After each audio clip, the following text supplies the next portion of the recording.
कृष्णा। आज हम सुनेंगे ज्येष्ठ पूर्णिमा की पावन कथा, जिसको सुनने अथवा पढ़ने से मिलती है अखंड सौभाग्य की प्राप्ति। ज्येष्ठ पूर्णिमा की कथा सत्यवान और सावित्री से जुड़ी है, जो कि इस प्रकार है। कथा के अनुसार एक समय की बात है कि अशुपति नाम के धर्मात्मा राजा थे। उनके कोई भी संतान नहीं थी। राजा ने संतान हेतु यज्ञ करवाया। कुछ समय बाद उन्हें एक कन्या की प्राप्ति हुई, जिसका नाम उन्होंने सावित्री रखा। विवाह योग्य होने पर सावित्री के लिए धूम्रसेन के पुत्र सत्यवान को पति रूप में वरण किया गया। सत्यवान वैसे तो राजा के पुत्र थे, लेकिन उनका राजपाट छिन गया था और अब वे बहुत ही साधारण जीवन जी रहे थे। उनके माता पिता की भी आंखों की रोशनी चली गई थी। सत्यवान जंगल से लकड़ियां काट कर लाते और उन्हें बेचकर जैसे तैसे अपना गुजारा कर रहे थे।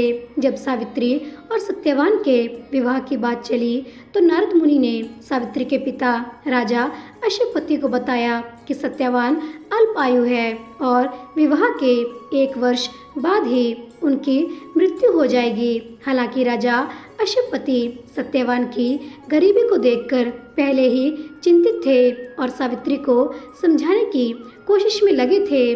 नारद जी की बात ने उन्हें और चिंता में डाल दिया, लेकिन सावित्री ने एक न सुनी और अपने निर्णय पर अड़िग रही। अंततः सावित्री और सत्यवान का विवाह हो गया। सावित्री सास ससुर और पति की सेवा में लगी रही। नारद मुनि ने सत्यवान की मृत्यु का जो दिन बताया था, उसी दिन सावित्री भी सत्यवान के साथ वन को चली गई। वन में सत्यवान लकड़ी काटने के लिए जैसे ही पेड़ पर चढ़ने लगे, उनके सिर में असहनीय पीड़ा होने लगी और वह सावित्री की गोद में सर रखकर लेट गए। कुछ देर बाद उनके समक्ष अनेक दूतों के साथ स्वयं यमराज खड़े थे।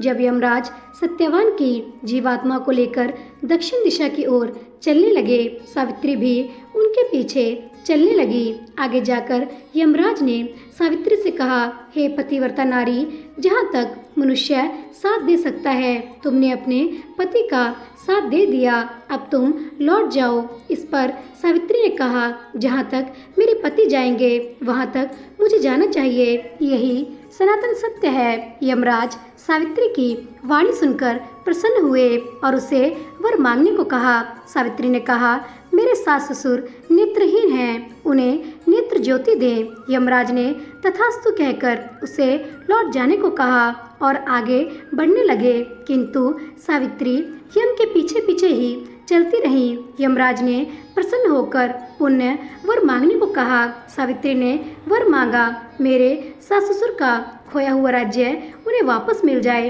तथा मेरे पिता के यहाँ 100 पुत्रों का जन्म हो। यमराज ने तथास्तु कहकर पुण्य उसे लौट जाने को कहा, परंतु सावित्री अपनी बात पर अटल रही और वापस नहीं गई। सावित्री की पति भक्ति देखकर यमराज पिघल गए और उन्होंने सावित्री से एक और वर मांगने के लिए कहा। तब सावित्री ने वर मांगा, मैं सत्यवान के सुयोग्य पुत्र की माँ बनना चाहती हूँ, कृपया कर आप मुझे यह वरदान दे। सावित्री की पति भक्ति से प्रसन्न हो इस अंतिम वरदान को देते हुए यमराज ने सत्यवान की जीवात्मा को पाश से मुक्त कर दिया और अदृश्य हो गए। सावित्री जब उसी वट वृक्ष के पास आई तो उसने पाया कि वट वृक्ष के नीचे पड़े सत्यवान के मृत शरीर में जीव का संचार हो रहा है। कुछ देर में सत्यवान उठकर बैठ गया। उधर सत्यवान के माता पिता की आंखें भी ठीक हो गई और उनका खोया हुआ राज्य भी वापस मिल गया।